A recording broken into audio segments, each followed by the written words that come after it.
dos céus é semelhante a um dono de casa que saiu de madrugada para assalariar trabalhadores para a sua vinha. E tendo ajustado com os trabalhadores a 1 denário por dia, mandou-os para a vinha.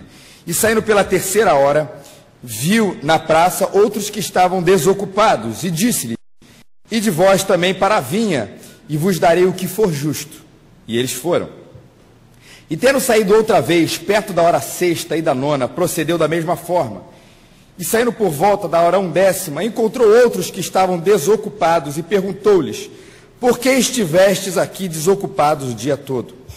Responderam-lhe: porque ninguém nos contratou. Então lhes disse: ide também vós para a vinha. E ao cair da tarde, disse o senhor da vinha ao seu administrador: chama os trabalhadores e paga-lhes o salário, começando pelos últimos, indo até os primeiros. Vindos da hora 10ª, recebeu cada um deles 1 denário. E ao chegarem os primeiros, pensaram que receberiam mais, porém também estes receberam 1 denário cada um. Mas tendo recebido, murmuravam contra o dono da casa, dizendo: estes últimos trabalharam apenas 1 hora, contudo os igualaste a nós que suportamos a fadiga e o calor do dia. Mas o proprietário, respondendo, disse a um deles: amigo, não te faço injustiça, não combinaste comigo 1 denário? Toma o que é teu e vai-te, pois quero dar a esse último tanto quanto a ti. Porventura não me é lícito fazer o que quero do que é meu? Ou são maus os teus olhos, porque eu sou bom? E assim os últimos serão os primeiros, e os primeiros serão últimos, porque muitos são chamados, mas poucos escolhidos. Meus irmãos, no tempo de Jesus, a sociedade também era dividida em algumas classes de trabalhadores. E a primeira delas, a classe obviamente mais rica, constatava dos donos das terras, os latifundiários. A segunda classe, da qual Jesus provavelmente fazia parte, era dos comerciantes, dos artesãos e dos levitas. Ao contrário de que muita gente já diz por aí, você já deve ter ouvido isso, Jesus não era tão pobre quanto se imaginava. Pelo menos no que tange da sua profissão, do seu esquema familiar. Obviamente não era ninguém milionário, se você ouvir isso também é uma grande bobagem, é uma grande heresia, mas faz parte de um grupo que é hoje chamado talvez nossa, aí da nossa classe média, talvez uma classe média abaixo. E o terceiro grupo, meus irmãos, eram esses sim, a população que vivia com mais miséria, eram os pequenos agricultores e os chamados diaristas. E se a gente pudesse dividir a terceira classe em 2 partes, a gente poderia concluir, lendo aí os princípios de como eram as coisas funcionavam nos tempos de Jesus, os diaristas ainda eram de pior condição do que esses pequenos agricultores. E os diaristas são um dos personagens aqui do nosso texto, que são esses trabalhadores na vinha. Como é que esse pessoal vivia, meus irmãos? Vivia com o dinheiro contado. Eles eram contratados por um período limitado, não tinham aí hoje, como a gente pudesse dizer, uma carteira assinada.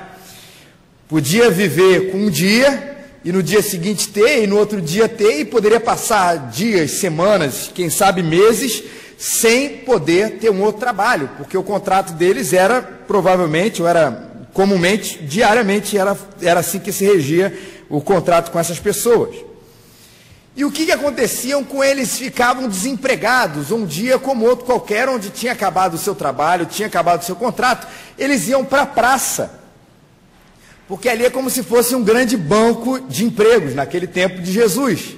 Então, se um agricultor, um latifundiário, um grande agricultor precisasse de mão de obra, ele saberia que aqueles trabalhadores que estavam ali na praça poderiam ser contratados por ele, e assim eles ficavam ali, não apenas jogando conversa fora, mas na expectativa de que aquele fosse um dia onde eles pudessem ser empregados. E Jesus usa uma situação como essa para falar que o reino de Deus é semelhante a essa situação que nós acabamos de escrever. E eu queria, para que a gente entrasse e entendesse um pouquinho mais o que essas relações, o que esses personagens eles têm a ver, que a gente, em primeiro lugar, pudesse identificar quem são essas pessoas aqui no texto. Os diaristas, que são os trabalhadores, nós já entendemos, já identificamos quem são essas pessoas. Existe também um outro personagem que é o dono da terra, o tal latifundiário, que provavelmente pertencia a essa primeira classe dono aí das terras onde esses trabalhadores iriam trabalhar. E uma terceira personagem aqui era os administradores. A gente poder entender, era o Sérgio Campos ou o Marangoni da época de Jesus, né, Sérgio? Era a pessoa que administrava ali, fazia o meio campo entre o latifundiário. Para quem não sabe, meus irmãos, Sérgio Campos é aquele moço bonito ali atrás, né, que está coçando a cabeça, dizendo, pastor, depois eu te mato. E que é um administrador aqui da nossa igreja, junto com o Marangoni, que faz um trabalho espetacular. Pode ter certeza que essa igreja caminha e é bonita e é bem cuidado, é por causa do trabalho desses nossos irmãos. Mas vamos lá, meus irmãos. E o que aconteceu aqui nesse texto? O dono da vinha mesmo não ia trabalhar nela. E aí um dia ele contrata esse grupo, esses funcionários da pasta, esses diaristas, e acerta com eles de antemão um salário, que é o salário de 1 denário. E quando é que esse primeiro grupo começou a trabalhar, meus irmãos? De madrugada, bem cedo. Vamos dizer que seja por volta das 6 horas da manhã. Foi contratado, e trabalhou mesmo. Ralaram, plantaram, podaram, colheram, madrugada dentro, ou início do dia dentro, até que chegou a 3ª hora, escrito aqui na palavra de Deus, que era mais ou menos às 9 horas da manhã. E o dono vai até a praça e vê que tem mais trabalhadores por lá, e diferente do que aconteceu com esse primeiro grupo que chegou na madrugada, ele não acerta o salário. Somente diz, olha, eu vou contratar vocês, os trabalhadores das 9 horas da manhã, e vou pagar para vocês aquilo que é o quê, irmãos? Que é justo. E eles concordaram com o preço. E a história vai ganhando outros dias, outras horas aqui, porque ao meio-dia, hora sexta, mais trabalhadores vão trabalhar na vinha. A hora nona, às 3 horas da tarde, mais trabalhadores vão lá trabalhar na vinha, sendo contratados. E até que o último grupo é contratado às 17 horas, às 5 horas da tarde, a hora 1/10. Faltando, meus irmãos, 1 hora para terminar o expediente. O dono vai lá e contrata mais trabalhadores para a sua vinha. Como eu disse, em todos esses casos, com exceção dos primeiros da madrugada, o dono da vinha não acertou nada, ou especificamente um valor, só disse que ia pagar aquilo que era justo. Até que no final do dia, às 18 horas, o dono vai lá, né, o grupo lá, o dono, o administrador, e vai dar o salário para cada um daqueles assalariados, meus irmãos. E começa falando que era ser justo. 1 denário. Para o grupo das 6 da manhã? Sim. Grupo das 9 da manhã? Sim. Grupo da meio-dia? Sim. O grupo das 3, das 4, das 5 horas da tarde, que só trabalhou 1 hora? Sim. E obviamente, meus irmãos, acho que se eu e você estivessem naquele mesmo lugar, a gente ia ficar meio chateado com a história. Imagina que você tenha sido aquele que foi para a madrugada ali, ralar e trabalhar com tudo. Só a pino, ralando que nem um condenado, como todos nós aqui fazemos, e no final do dia perceber que essa relação não foi uma relação proporcional. Aqueles que trabalhavam 1 hora ganharam a mesma coisa que aqueles que trabalhavam de 10, 12, 13, 14 horas. E eles vão reclamar com aquele homem. E acho que, em outras palavras, a reclamação deles vai ser, está registrada aqui na palavra de Deus, mas aí, em outras palavras, traduzindo isso para o nosso português, olha, a gente merecia muito mais do que eles. Uma outra palavra, meus irmãos, o Senhor foi injusto de fazer o que fez, não presenteando ou pagando proporcionalmente as coisas. E agora uma pergunta para a gente, o que esses personagens, essas reações e essas relações têm a ver com a gente e com o reino de Deus? Porque Jesus comparou toda essa situação que nós acabamos de descrever com o reino de Deus.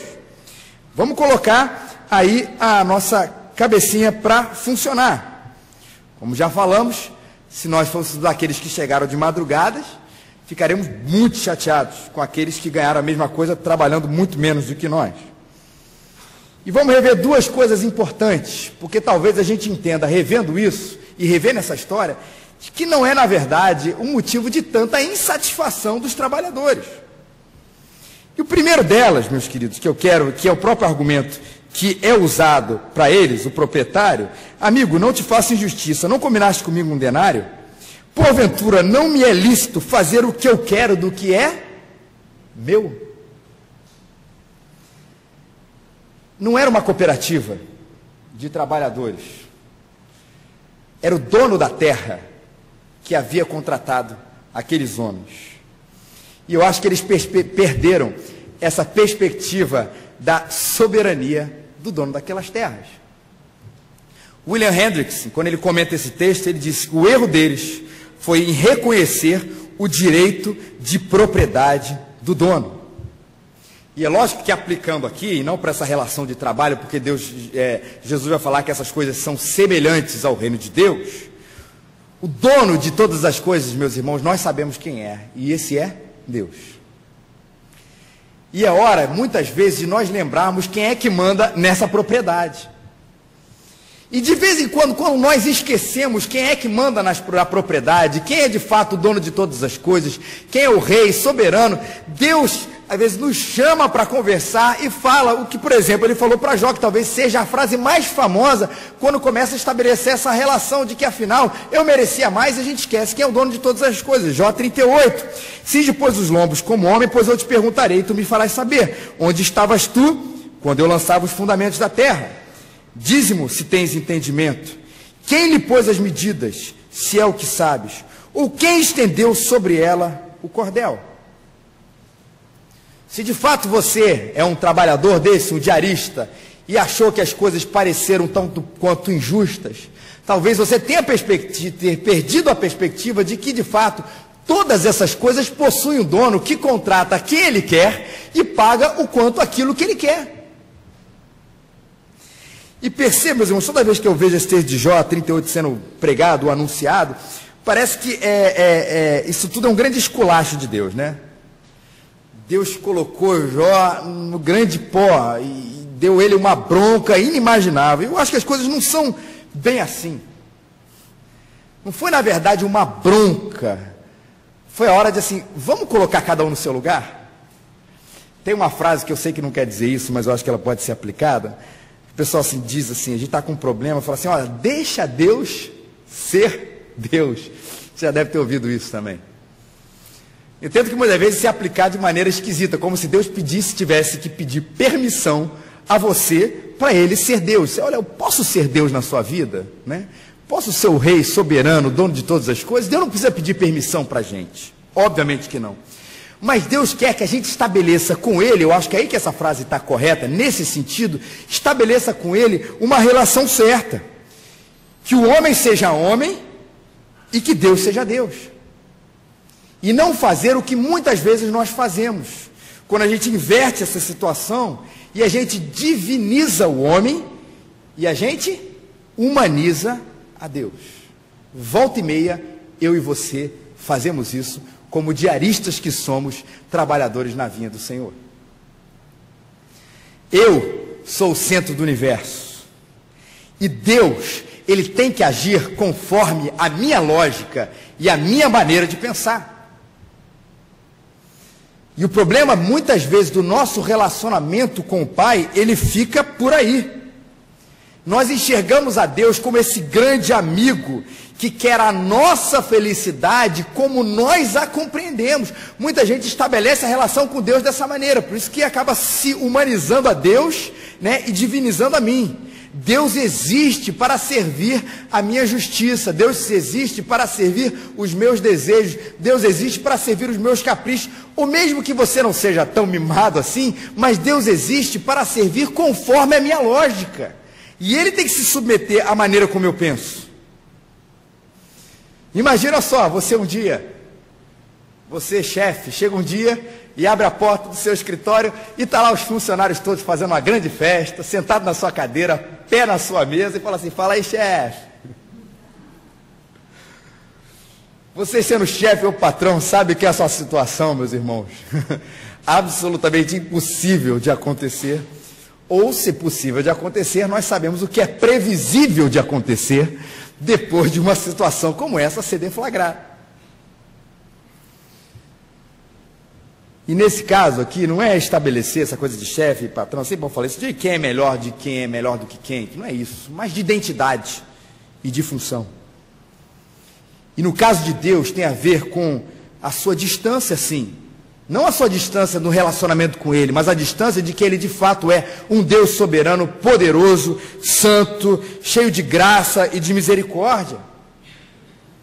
A ponto de vez em quando eu falo assim, peraí, Jonas, eu sei que você tem a sua lógica de pensar, de que achar que aqueles tal de nivitas não merecem ou não precisam da graça salvadora de Deus.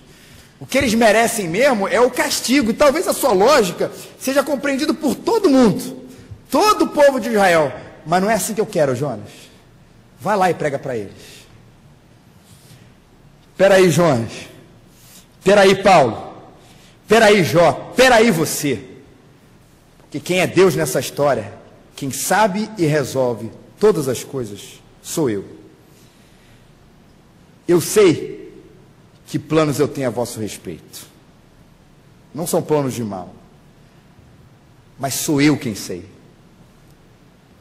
E que isso, meus irmãos, seja consolo para a gente. Porque quem olha por nós, e quem cuida de nós, e quem trouxe você aqui nessa noite, e quem te chamou das trevas para a sua luz, e quem te adotou como filho, e quem te amou com amor absolutamente constrangedor, é o dono de todas as coisas, meus irmãos. E caso a gente não consiga estabelecer essa relação, ao mesmo tempo que é uma relação de amor, é sim uma relação de um Deus soberano, dono de todas as coisas, a gente vai ficar muito frustrado com Deus, como os trabalhadores dessa vinha ficaram. A nossa resposta talvez não seja, Senhor, a gente merecia mais do que aqueles outros que trabalhavam só 1 hora. Mas seja, Senhor, por que o Senhor não fez isso por mim? Mas seja, Senhor, por que o Senhor não resolveu aquilo quando eu achei que o Senhor deveria resolver? Ou às vezes, não nessas coisas de frustração, perdão, irmãos, nossa coisa de frustração, de desejo, mas às vezes, como eu falei, da nossa própria maneira de pensar as coisas. Não concordo contigo, Senhor. Eu acho que o seu conceito de justiça, de amor, o seu conceito de santidade, eles são muito influenciados pela filosofia cartesiana, antiga, por Moisés, por Paulo. Acho que o senhor precisa se atualizar mais nas coisas do nosso século 21. Eu não concordo contigo nesse ou naquele assunto. E quando a relação com Deus, meus irmãos, é sim, de fato, uma relação de submissão àquele que reconhece que aquele que está nos mais altos céus é muito maior do que nós, meus irmãos, maior do que a nossa própria lógica. Eu acho que é isso que o Salmo 46, 10 muitas vezes quer dizer para nós: aquietai-vos, e sabeis que eu sou Deus. Sou eu que sou o dono de todas as coisas. Talvez você esteja pensando nisso ou naquilo, por que o Senhor não fez ou realizou? Aquietai-vos, e lembre-se que você não é Deus e eu sou o homem, cada um no seu lugar. Ele é o soberano e nós os seus trabalhadores. Mas o texto continua, meus irmãos, porque o texto continua na parte que talvez seja a parte mais nevrálgica aqui do nosso texto, quando diz que o salário, aqueles homens acharam que o salário dele, que já havia sido acordado, era injusto. Algumas perguntas. O proprietário pagou menos do que ele acordou? Um denário, foi pago um denário. O proprietário pagou pouco.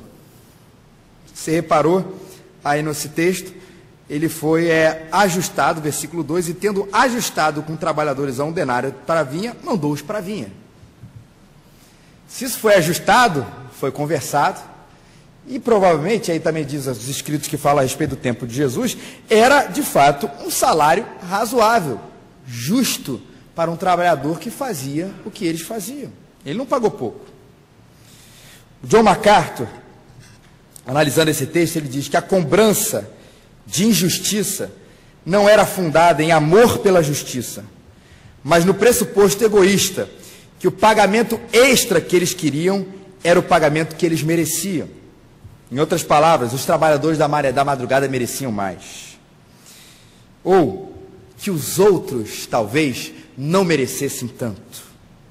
E aí, meus irmãos, é claro, a gente vai sair do ambiente de trabalho, das nossas relações aqui contratuais, das nossas empresas, e vai entender uma coisa que é diferente da nossa relação com Deus, e a palavrinha mágica do todo o Novo Testamento, da nossa compreensão maior a respeito de Deus, que se chama graça, irmãos. Favor imerecido, a definição mais comum, ou a grande diferença do cristianismo para outras religiões, é a tal da graça, meus irmãos. E temos mil e outras definições, mas Jesus, quando vai falar da graça, ele vai mostrar nesse exemplo, com esse exemplo, para provocar em nós algumas reações que nós normalmente teríamos para entender como a graça é de fato subversiva. Porque o texto vai falar primeiro que a graça ela é rica e ela é constrangedora. Rica por quê, meus irmãos? Porque o dono da vinha tinha dinheiro para todo mundo. Ele tinha para os da madrugada, ele tinha para os do meio 9 horas, ele tinha para os do meio-dia, ele tinha para os das 3 horas, ele tinha para das 5 horas, e quanto mais precisasse. Filipenses 4,19 diz que o meu Deus, segundo a sua riqueza em glória, há de suprir em Cristo Jesus cada uma das vossas necessidades. E quando eu estou falando de riqueza, meus irmãos, sei que Deus é de fato o dono do ouro e da prata, está na palavra de Deus, mas não é sobre isso que nós estamos falando, meus irmãos. É óbvio que não. É sobre uma riqueza muito maior que essa riqueza espiritual. E é bom saber que o nosso Deus, ele é milionário, meus irmãos, em graça. Bota o Ike Batista, o dono do Rio de Janeiro, no chinelo. Você falou que todo dia no Anselmo o Ike Batista compra alguma coisa? Um dia ele vai bater aqui na igreja da Gávea e vai querer comprar a igreja presbiteriana. Mas isso aqui a gente não vende. Romanos 5,20 diz: onde abundou o pecado, o que aconteceu? Superabundou a graça. O maior problema do ser humano, o pecado, a graça consegue ser infinitamente maior. Deus não se empobrece. Como quem diz, não, olha, eu já estou respondendo tantas orações, você vai ter que ficar para o final da fila. Eu estou resolvendo tantas coisas, olha, segura um pouquinho, eu vou ver, vou me apertar no final do mês, está um pouco fora do meu orçamento, mas eu pego o dinheiro emprestado, seja o que for. Como se Deus fosse assim na sua graça e na sua misericórdia. Deus pode responder as nossas orações segundo a sua riqueza em glória, porque Ele é cheio de graça e tem prazer em nos abençoar, meus irmãos, e não empobrece com as nossas orações. Mas ela também, essa graça, por isso que ela é rica, mas ela é subversiva, mas ela é também constrangedora, porque ela derruba os nossos conceitos pessoais a respeito da própria justiça, que é uma das questões máximas aqui do nosso texto. Quem merecia mais, quem deveria ganhar mais. Em termos salariais e das nossas relações do nosso dia, ok, a gente até entende que as coisas são diferentes. Mas na nossa relação com Deus, meus irmãos, quem é que merecia mais e quem é que deveria ganhar mais?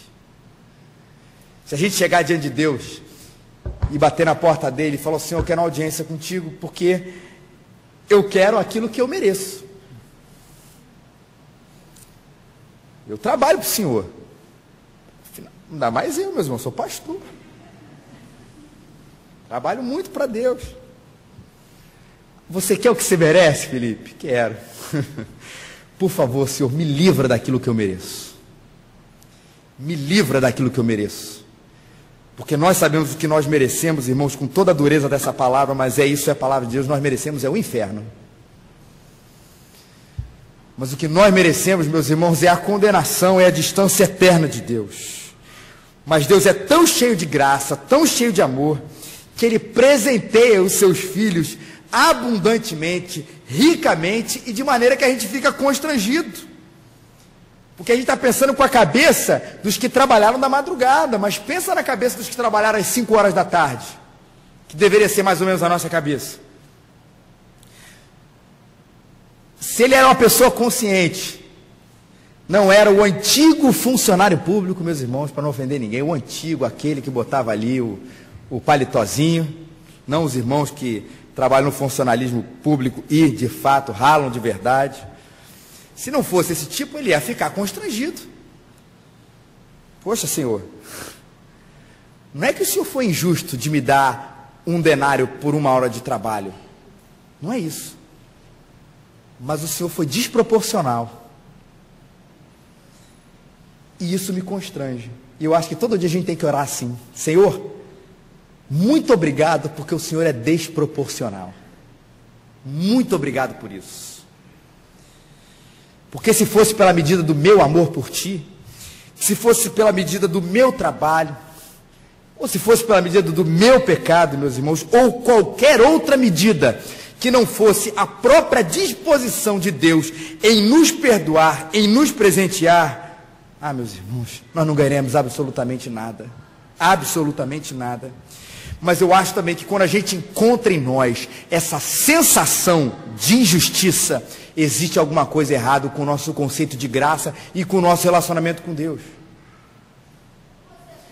E acho que a parábola aqui desse texto, como eu falei, não é uma definição por escrito, um conceito do que é graça, é para provocar a nossa alma, para nos identificar com esses trabalhadores, porque volta e meia nós nos sentimos injustiçados.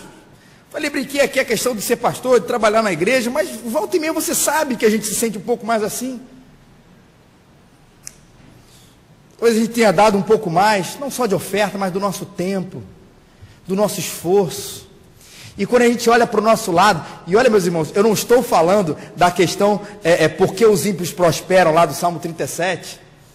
Estou falando inclusive da questão de alguém que senta do seu lado, que é crente, mas talvez você ache no fundo do seu coração que ela não seja tão crente quanto você. Que ela não seja tão dedicada quanto você, tão consagrada como você, mas quando você olha para o lado, você vê e percebe, ele foi mais abençoado do que eu.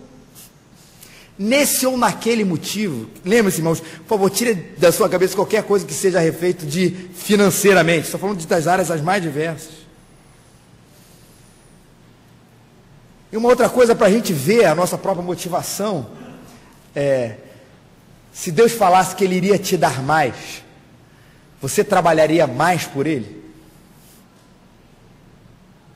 Ou na grave, ou na central questão de Jó, porventura, Jó, debalde, ele teme a Deus de verdade? Ou, porque, e essa é a inquisição do diabo, porque tu cercaste ele com todas essas coisas, com todas essas riquezas, com todos esses bens, com todas essas prosperidades, com essa família abençoada, será por isso que ele de fato serve a ti com mais afinco, com mais vigor, com mais consagração? Será que não é por isso? A gente tem que questionar o nosso coração a respeito disso.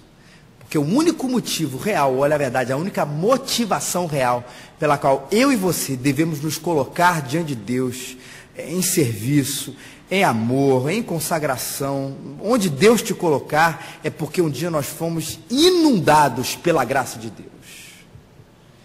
E se dentro de nós houver um senso de injustiça, lembre-se daquilo que você merece. E lembre-se de que nenhum trabalho deve ser feito, como disse, por moeda de troca. Quando a gente faz isso, a gente desbanca a graça, porque o que a gente faz tem que ser sempre por amor. Até porque, meus irmãos, o que Deus faz, o que Deus fez, Ele também fez por amor a nós. Você que já geriu algum projeto, ou alguma empresa, ou qualquer coisa, grande ou pequena, você acha que 1 hora de trabalho, valendo 1 denário, a mesma coisa do trabalho de meio-dia, de 6 horas da manhã ou de 5 horas da manhã da madrugada, compensa de fato? Se você tivesse tomado uma decisão puramente administrativa, você traria esses caras que trabalhavam 1 hora pelo mesmo preço de todo mundo? Definitivamente, acho que quase todos os comentaristas, quando falam desse texto, falam que a questão aqui é que ele não estava contratando pela necessidade dele mesmo, o proprietário,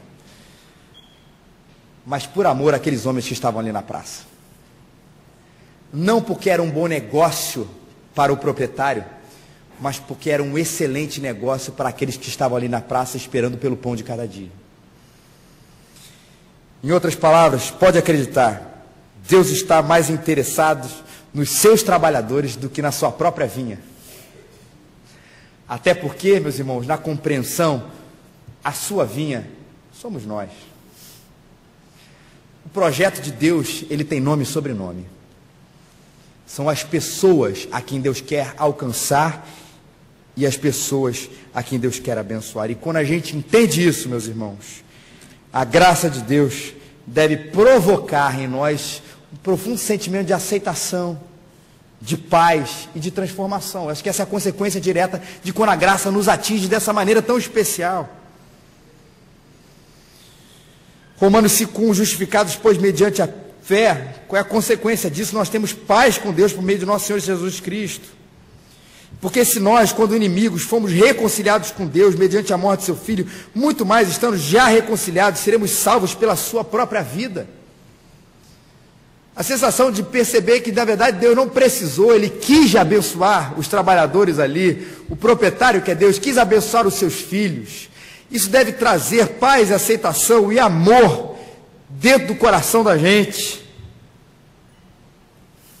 Porque nós não fomos contratados porque éramos bons, meus irmãos, ou porque Deus precisava, porque Deus quis transformar o nosso coração. E a graça transforma a nossa vida de uma visão essencialmente punitiva de Deus, ou de uma relação contratual. Deus fala, é de peito aberto que eu te recebo, e por amor a ti. Ou uma visão de um Deus insaciável, sempre insatisfeito com a gente. Já foi perdoado, você já foi reconciliado. E eu creio, meus irmãos, que não é pela obrigação, mas é quando eu sou amado que eu posso ser transformado. É quando eu percebo toda essa graça superabundante, subversiva, como já falei aqui, escandalosa, rica e abundante de Deus sobre a minha vida, é aí que eu encontro forças para ser transformado por Ele. Mas enquanto eu tento me aprontar, me arrumar, pentear o meu cabelo, botar o meu terninho para me apresentar diante de Deus, não existe transformação. É quando eu estou nu, com os meus pecados, de cara limpa, é que Deus fala, agora sim, a minha graça vai bastar ao seu coração. Pode falar dos teus espinhos, pode falar das tuas sujeiras, porque o seu peito também está aberto para entender que o meu amor é capaz de transformar a sua vida. Que Deus nos abençoe e nos guarde, meus irmãos. Nos livre de qualquer senso desses trabalhadores aqui dessa praça. De injustiça, ou de justiça própria, ou de Deus ter feito isso ou aquilo por nós. Tira isso de nós, Senhor. Que Deus nos livre disso. E nos coloque, meus irmãos, de fato, com um coração certo de que o dono de todas as coisas, que faz tudo segundo a sua vontade, que faz tudo segundo a sua graça, que é rico, que é milionário em glória, que é milionário nas suas bênçãos para nós, é um Deus que nos ama e que nos transforma quando nós nos apresentamos diante dele como nós somos e não como aquilo que nós temos. Que Ele nos abençoe.